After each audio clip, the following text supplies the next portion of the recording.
He sat quietly in seat 2A, window side, watching the runway shimmer beneath early morning light like a polished blade. A black man in a navy suit, hands folded, posture calm, not loud, not flashy, but composed in a way that made people stare without realizing they were staring.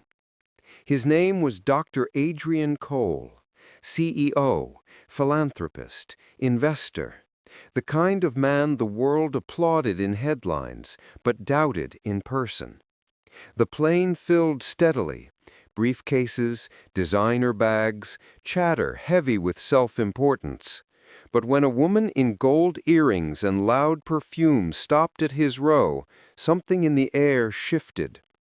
She paused, eyes narrowing as though she had discovered something out of place, something unacceptable.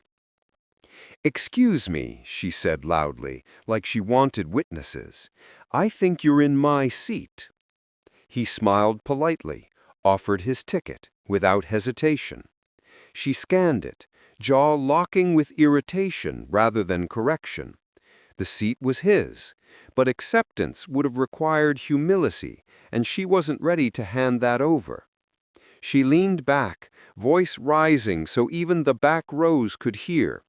"No way this is real. There's no way you paid for this seat."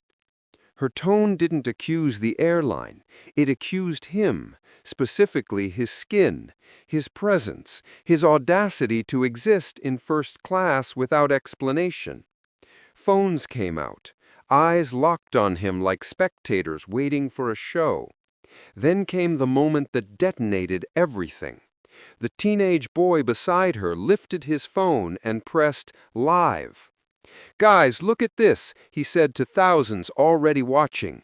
"Dude is pretending to be rich, claims he's some CEO, bet he forged the ticket." Comment hearts flooded the stream, laugh emojis, insults, jokes punched through screens like stones thrown from safe shadows.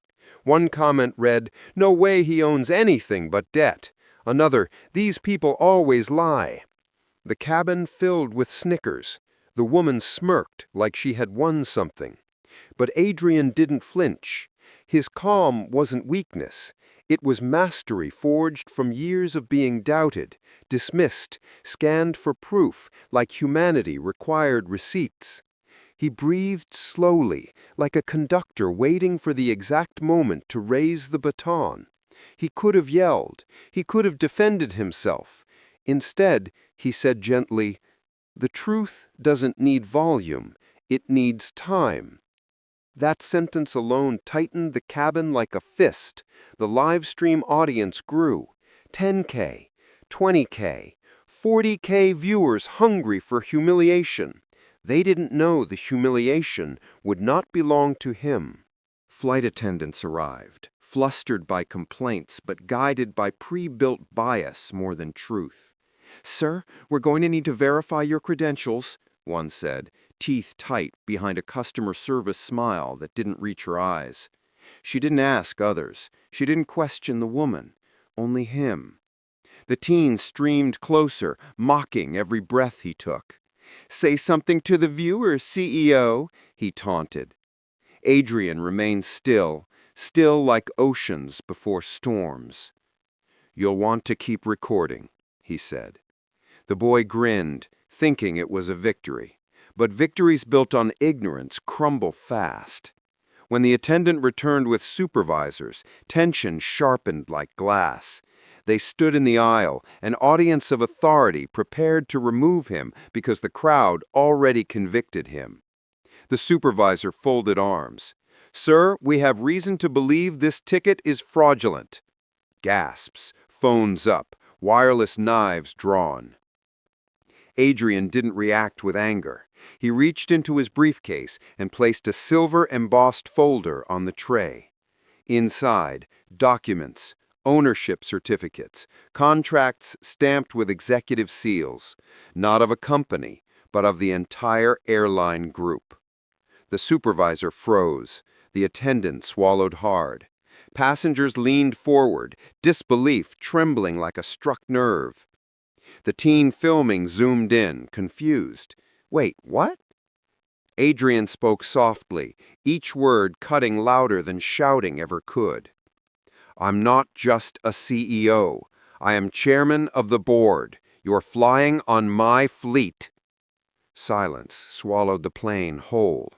The woman who accused him stepped back, complexion pale beneath layers of privilege. Comments on the live stream flipped, shock, apologies, outrage at the accusers instead of the accused. Adrian wasn't finished. The captain came out, hat under arm, posture instantly respectful. "Sir, we weren't informed you'd be on board today," he said, voice steady with professionalism. Adrian nodded. "I wanted to fly like everyone else, to see how passengers are treated, especially those who look like me." The captain's jaw tightened, not at Adrian, but at the truth wrapped in steel. Cameras recorded everything, humiliation swinging like a pendulum toward those who thought themselves superior minutes earlier. "If you give your approval, sir, we are ready for departure," the captain said loud enough for live stream ears to echo worldwide. Adrian turned slowly, eyes sweeping through every face that doubted him. He didn't need anger. His presence was enough. The woman who tried to move him whispered, I'm sorry." He met her gaze, calm and unbroken. Change matters more than apology. Then he sat, and the plane, heavy with realization, lifted from the ground like judgment releasing its grip. Somewhere above clouds, after shame settled like fog over the cabin, the teen who live-streamed approached him. Hands shaking, voice small without an audience to cheer cruelty. I shouldn't have done it," he said. I just thought it would be funny." Adrian closed his book, looked at him fully, not as an enemy, but as a child shaped by a world that teaches mockery before understanding. "Funny," Adrian repeated softly, "is easy when you don't carry the weight of someone's history." He didn't scold, he educated. One video can destroy a reputation. One assumption can destroy a life. Racism isn't always shouted. It whispers through doubt, through disbelief, through the idea that someone like me can't possibly belong unless proven otherwise. The boy cried, quietly, sincerely. Adrian placed a hand on his shoulder, offering what no one expected: grace. Not because they deserved it, but because change grows faster in forgiveness than humiliation. When the plane landed, airline security met them at the gate, not for Adrian, but for the live stream instigators. The airline executed policy swiftly: harassment, defamation, privacy violation, permanent ban. The woman and teen were escorted away, not violently, but firmly, reality replacing arrogance one step at a time.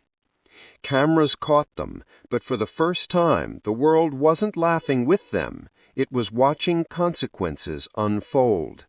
Adrian exited last, greeted by executives who hurried over apologizing, bowing, promising reform. He accepted their apologies, but left them with a sentence that echoed long after engines cooled. Respect should never depend on skin color or assumptions. It should exist before questions, not after proofs. Reporters swarmed. Articles exploded. Millions watched the live stream replay, not to judge him, but to reflect on themselves. Because in those 30,000 feet above Earth, a lesson landed harder than the aircraft itself. Dignity isn't validated by belief. It stands whether believed or not. If this story shook you, inspired you, or made you rethink how people are judged, don't leave silent. Racism thrives in silence. It survives in laughter at someone else's expense. It grows when people assume instead of ask, accuse instead of understand. What happened on that plane is fiction here, but real somewhere. It happens every day in airports, restaurants, boardrooms, classrooms. People judged not by their words, not by their actions, but by their skin. And every time we ignore it, it wins. So don't scroll away. Drop a comment. Tell your thoughts. Tell your feelings. Tell a moment when you or someone you know was judged unfairly. Because your voice is not just text, it's testimony. It's evidence that awareness exists, that conversation matters, that change is building like pressure before thunder cracks open the sky. Then share this video. Not for virality, for visibility. For the teenager who needs to learn empathy young. For the woman who might think twice tomorrow. For the person who doubts their worth because the world doubts it first. Share it so this story becomes more than entertainment. It becomes reflection, growth, movement. And if you want more stories like this, powerful, uncomfortable, necessary, subscribe, like, turn on notifications. Because this channel isn't just storytelling, it's accountability, it's perspective. It's a mirror held to society so we can't pretend not to see. Every share is a step toward change. Every comment is a spark. Every subscription is a voice joining the fight.